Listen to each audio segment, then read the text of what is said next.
nasci num lar cristão, cresci como cristão, estudei muito a Bíblia até meus 33 anos e meio. Olha a coincidência da idade, né? E é verdade.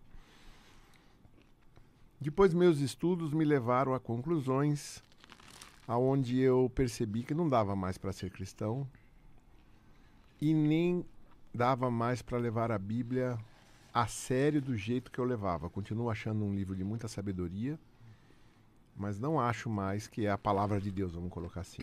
Então me perdoem aí, quem estiver ouvindo e não gostar disso. Mas é um livro de muita sabedoria.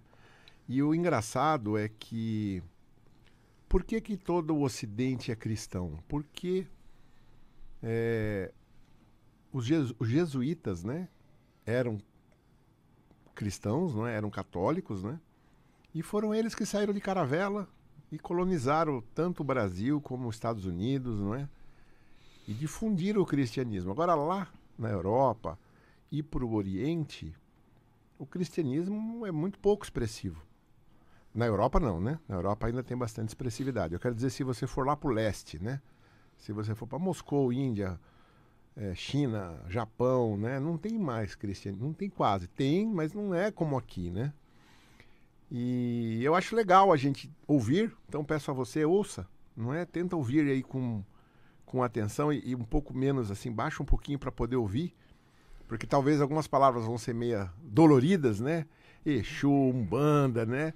Mas no passado, isso era tudo contato com a natureza, né? Eles estavam assim... Contato com a natureza.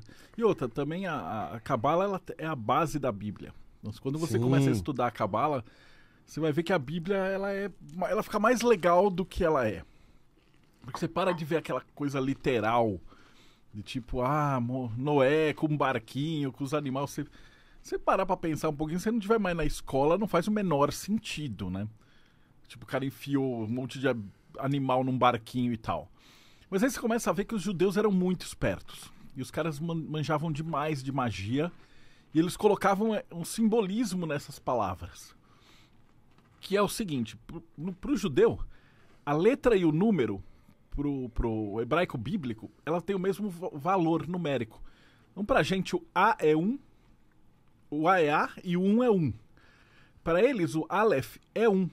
Então quando eles escrevem uma palavra, ao mesmo tempo eles colocam número.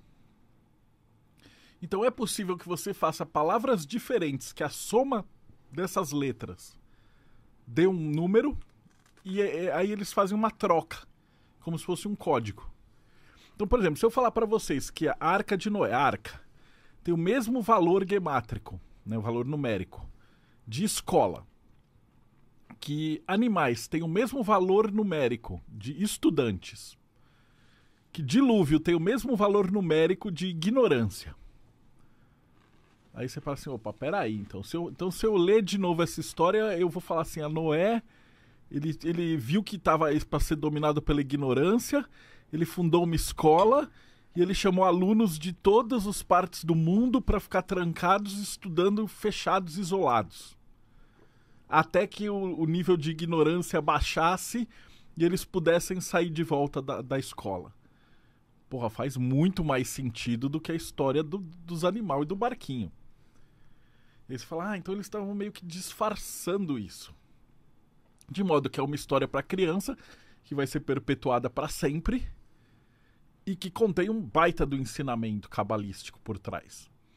E é assim muitas coisas que a gente vê na Bíblia, né? Que é um serpente falante, é o pecado, expulsão do paraíso.